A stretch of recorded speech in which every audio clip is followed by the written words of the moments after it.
Computer Science 461, Financial Assessment.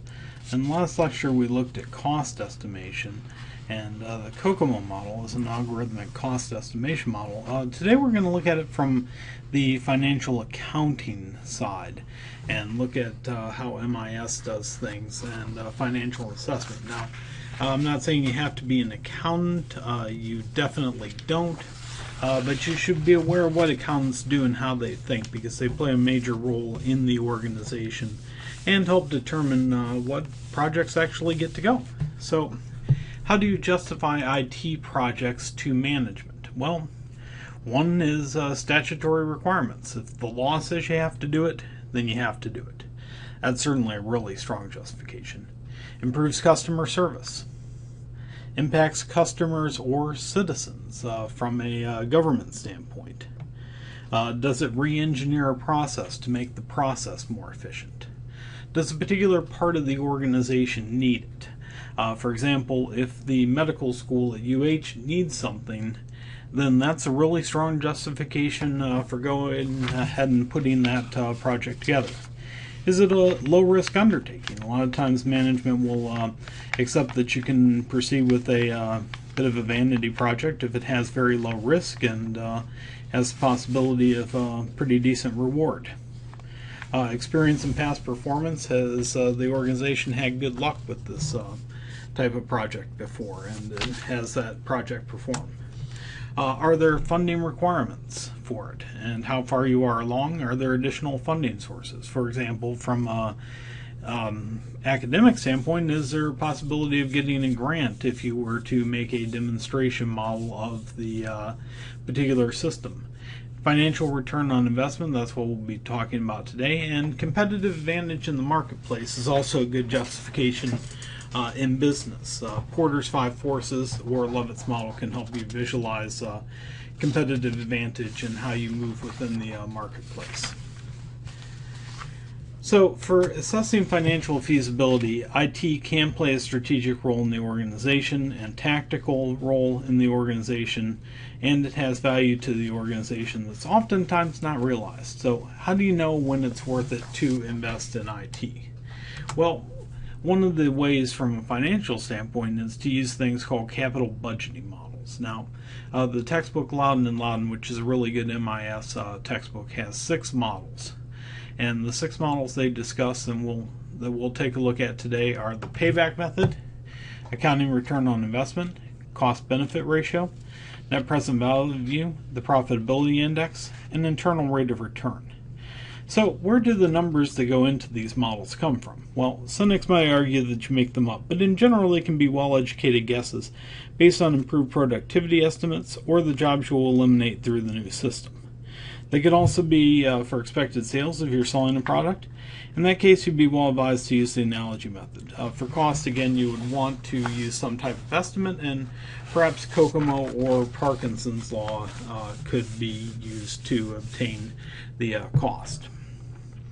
So let's start with the simplest one, the payback formula. You take the original investment divided by the annual net cash inflows, and that gives you the years to pay back. So for example, you have an original investment of $1.2 million and you get about $600,000 back each year. Then it takes about 2.3 years to pay back the original investment. Strengths, this is easy and quick. It's very simple to calculate. The weakness is there's no time value of money, no cash flow after payback, and no accounting of disposal value, and there's no profitability measure. So again, payback is equal to the original investment divided by the net cash inflow, and that gives you the number of years to pay back the investment. The accounting return on investment is total benefits minus total cost minus depreciation divided by useful life is equal to net benefit, and then you take the net benefit and divide by the total investment, and that will give you your return on investment. This calculates the rate of return from an investment by adjusting cash inflows produced by the investment for depreciation. For the example that I have here, the accounting return on investment is about 16.27%. Now this is good because it can compare with other investments, and it's bad because it ignores the time value of money.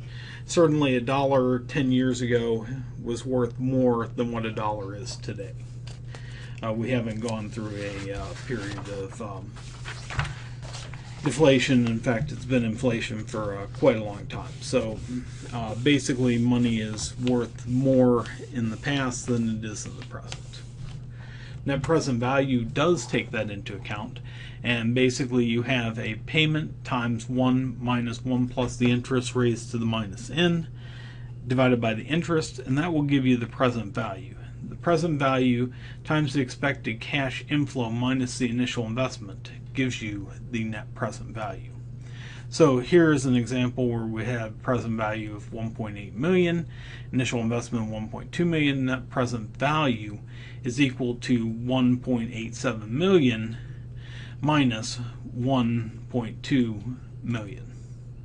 So would be about $600,000. So actually in that formula it should be the present value of the expected cash inflow minus the initial investment. The strengths is this one does take into account the time value of money. Weaknesses is it's a bit harder to compute. Cost benefit ratio, this is another really easy one to compute. You take the benefit divided by the cost. That gives you the cost benefit ratio. For example, your benefits are $6 million and your investment is $3.6 million. That gives you 1.65. And again, you want higher is better for the cost benefit ratio. And strengths is it's easy to compute. You can rank projects. Again, doesn't give you an overall idea for the cost of various projects and doesn't take into account the time value of money. Profitability Index, this is another ranking method. Basically, you take the present value of cash inflows divided by the investment, and that gives you the Profitability Index. So in Primrose, Mendelssohn, Hansen, it's $1.8 million is the present value of cash inflows divided by 1.2 million is the investment. That gives you 1.55. A bit more difficult to compute than the cost benefit ratio, but you can use this to rank projects. Higher values are obviously better. Internal rate of return, basically here you want to find R, the rate to make the initial, to make the present value minus the initial cost equal to 0. For Primrose, Mendelssohn, Hansen, and Laudon, it works out to 82%. The strength of this is you can equate future returns against the initial cost. This is a bit more difficult to compute, but a tool like Excel will actually solve this for you. The other thing to consider in addition to the financial aspects are the risks. And again, you can look at risks from two things. From two perspectives. One is macro project risk. This is at the level of the firm and the project. Laudon and Laudon use portfolio approaches and scoring models for this. And micro project risk is at the level of the project and within the project activities over time, which is something you've been doing all along in your project reports. So the portfolio approach, you've seen this in CS 460. Projects have certain risks and benefits. General risks to projects, you don't realize the benefits. A lot of times we'll say, oh yeah, that'd be a great project to undertake, and we don't actually get the benefit that we anticipated out of it. Sometimes costs exceed the budget. Time budget gets exceeded. Poor technical performance, or system is incompatible with other systems. 3 factors can increase these risks. 1 is project size, 2 is organizational experience or lack thereof, and 3 is the task complexity. So here's the portfolio model. Again, you can do benefits with risk. If the benefits are low and the project risk is high, obviously avoid it. Benefits are high and the risk is high, cautiously examine. If the benefits are high and the risk is low, definitely identify these and develop them. And if it's low benefit, low risk, these are routine projects, and you should definitely undertake those as well to bring in money. So perform these analysis, the risk versus the benefits for all the projects, and then select amongst the alternatives. The other method, we covered this in CS 460, is a scoring model, and this is a quick method for deciding on among alternative systems based on ratings of selected features and objectives, and certainly you can include those financial accounting models. So one place that actually does a lot of modeling of what IT investments undertake is the state of Iowa. And they basically have 10 criteria that they use to score IT projects. One is statutory requirement. Does the law require it? If the law requires it, then it's probably important to do it. Does it improve customer service, impact citizens, re-engineer government processes? Who are the project participants? The most points for projects are given for ones that are needed by every state agency. Risk, more points for projects with low technical and business risk. Experience and past performance. Funding requirements, these are more points to advanced stages of implementation.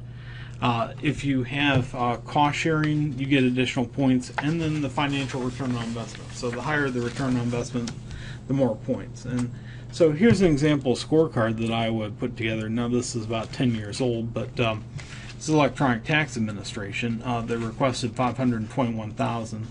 And this again fulfilled a statutory requirement, improved customer service definitely. If you can submit your taxes electronically, it impacted the citizens, re-engineered government processes, lots of different participants. Risk was fairly low. Experience and past performance, they didn't have very much there. Funding requirements, there was funding and additional funding, and a good financial return on investment. So this was 88.1. So some of the questions is this model suitable for the private sector?